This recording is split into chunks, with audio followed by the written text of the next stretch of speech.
की बारिश। शहर की कच्ची बस्ती में एक गरीब मजदूर कालू रहा करता था। कालू के घर में उसकी पत्नी जानकी थी। जानकी लोगों के घरों में झाड़ू पोछा करके कुछ पैसे कमा लेती थी और वहीं कालू किसी तरह मेहनत मजदूरी करके 2 वक्त की रोटी का जुगाड़ कर लेता था। कुछ दिनों से हो रही बारिश के कारण कालू की मजदूरी बंद हो गई थी। अरे जानकी, इस बार तो बरसात ने हद ही कर दी, रुकने का नाम ही नहीं ले रही। कुछ समझ में नहीं आ रहा, अगर इसी तरह काम पर नहीं गया तो 2 वक्त की रोटी का जुगाड़ कैसे होगा।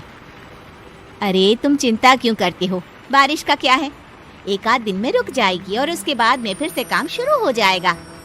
अरे 3 दिन तो हो गए, बरसात तो रुक ही नहीं रही है और आगे भी रुकने के कोई आसार नहीं दिख रहे। तो क्या हुआ, तुम्हारा काम बंद हुआ है ना। मैं तो अभी भी लोगों के घर झाड़ू पोछा करने जाती ही हूँ। मेरे पगार से कुछ दिन तो निकल ही जाएंगे। अरे घर का खर्चा तो हम किसी तरह चला लेंगे जानकी, लेकिन ये जो छत टपक रही है इसका क्या करेंगे। ये बात तो आपकी सही है। हमारी झोपड़ी अब काफी पुरानी हो चुकी है और इसके छप्पर में भी कई सारे छेद हो गए हैं। रात भर पानी टपकता रहता है। अरे मैं भी इसी बात से बहुत परेशान रहता हूँ। कहीं किसी दिन ज्यादा बारिश आ गई तो हमारी झोपड़ी टूट कर बिखर ना जाए।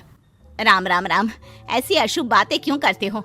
अरे ऐसा कुछ नहीं होने वाला, ये झोपड़ी ही तो हमारा सब कुछ है। अगर यही नहीं रही तो हम जाएंगे कहाँ। ठीक है जानकी, जब तुम्हारी पगार मिल जाएगी तो कुछ पैसे बचाकर झोपड़ी के छप्पर की मरम्मत करवा लेंगे, शायद हमारी परेशानी कुछ कम हो जाए। ठीक है जी, अब ना ज्यादा परेशान मत हो। ये लो खाना खा लो और सो जाओ, सुबह मुझे भी जल्दी काम पर जाना है। जानकी और कालू अपनी झोपड़ी में सो गए। रात को अचानक से बहुत तेज बारिश शुरू हो गई। धीरे धीरे बारिश का पानी कालू की बस्ती में भरने लगा। पानी भरते भरते झोपड़ी के बाहर तक पहुंच गया था। सुबह के वक्त जब कालू और जानकी सोकर उठे, हे भगवान, ये क्या हो गया। बारिश का पानी तो हमारे घरों तक पहुंच चुका है। अब मैं काम पर कैसे जाऊंगी। रहने दो जानकी, तुम आज काम पर मत जाओ। ऐसे पानी से निकल कर जाओगी और बीमार पड़ गई तो लेने के देने पड़ जाएंगे। लेकिन अगर नहीं गई तो मालकिन लोग नाराज हो जाएंगे। आप जानते हैं ना, बड़ी मुश्किल से 1 दिन की छुट्टी भी नहीं देती है। अरे लेकिन जानकी, झोपड़ी के बाहर तो पूरी बस्ती में पानी भरा है, तुम जाओगी कैसे। जानकी जैसे तैसे करके काम पर चली जाती है, लेकिन अगले दिन फिर से बहुत ज्यादा बारिश होती है और बस्ती में ज्यादा पानी भर जाता है। आज तो मैं तुम्हें किसी भी तरह काम पर नहीं जाने दूंगा। अरे अगर तुम्हें कुछ हो गया तो क्या होगा। ठीक है, तुम ठीक ही कहते हो, आज नहीं जाती। अगर मालकिन नाराज हो गई तो मना लूंगी किसी तरह। अरे मनाने वाली क्या बात है, जब तुम बताओगी कि हमारी झोपड़ी में पानी भर गया है तो वो खुद ही समझ जाएंगे ना।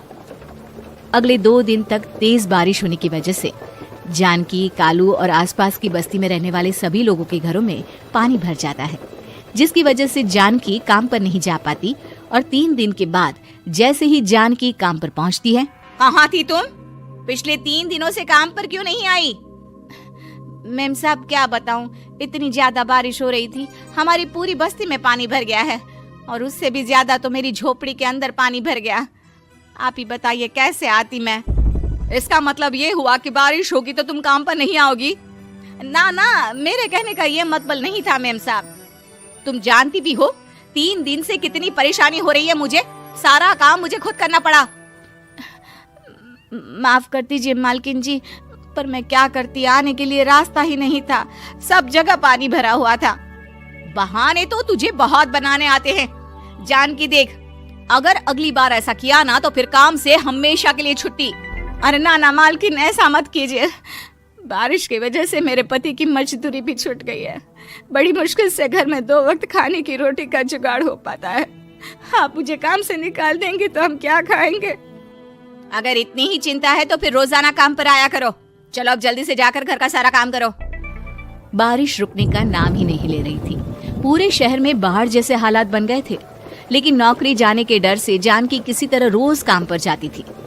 एक दिन जब जानकी काम करके अपने घर लौट आई तो अचानक उसकी बस्ती में कुछ लोगों का शोर सुनाई दिया। अरे लगता है बाहर कुछ हुआ है, मैं जाकर देखता हूँ। हाँ हाँ, पता तो कीजिए, ये बस्ती में लोग इतना शोर क्यों कर रहे हैं। बाहर जाकर कालू ने एक आदमी से पूछा, अरे क्या हुआ भाई, इतना शोर क्यों मचा रहा है।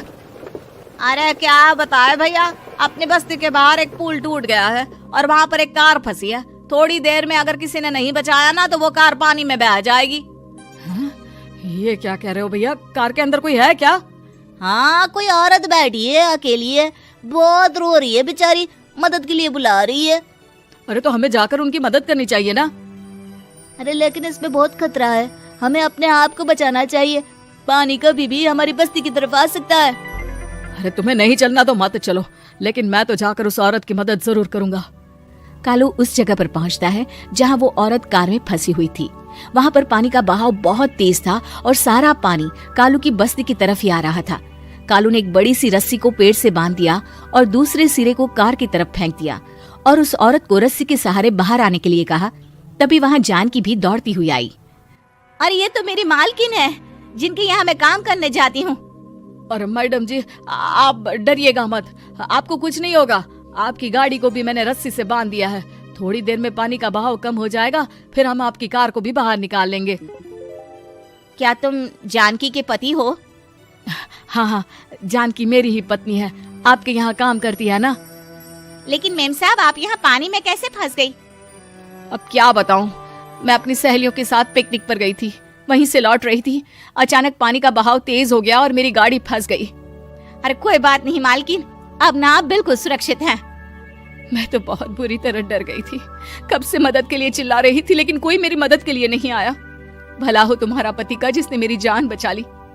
लेकिन जानकी, मैंने तुम्हारे साथ बहुत गलत व्यवहार किया। इतने खराब मौसम और बाढ़ में भी तुम्हें काम पर आने के लिए कहा, नौकरी से निकालने की धमकी भी दी, और तुमने मेरी जान बचाई। मुझे माफ कर दो। अरे कोई बात नहीं मालकिन, आपकी जान बचाना तो हमारा धर्म था। देखो जानकी, तुम्हारी झोपड़ी में जो भी नुकसान हुआ है उसके लिए मैं तुम्हें पैसे दूंगी। आज तुम्हारे पति ने मेरी जान बचाई है और आज के बाद मैं तुम्हें कभी भी नौकरी से निकालने की धमकी नहीं दूंगी। आज मैं तुम्हारी परेशानी को अच्छी तरह समझ चुकी हूँ। हम जैसे पैसे वाले लोगों के लिए अपने घर में बैठकर बारिश का मजा लेना बहुत आसान है, लेकिन तुम गरीब लोगों के लिए बाढ़ और बारिश काफी परेशानी खड़ी कर देते हैं। ये बात मुझे आज अच्छी तरह समझ आ गई है। आपका बहुत बहुत धन्यवाद मालकिन।